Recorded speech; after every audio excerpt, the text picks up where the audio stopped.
పిలిచి ప్రతి ముత్తైదు అంబను కాదు కరిచేది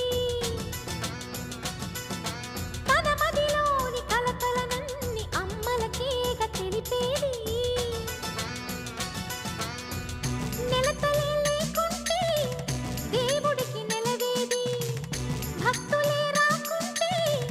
గుడికి ఇక వెలుగేది దయతోటి కుంకుమ పూలు అక్షింతలు మనమంతా ఇవ్వాలి తన తాళి నిలపాలి తాళి కాచి ముత్తైదా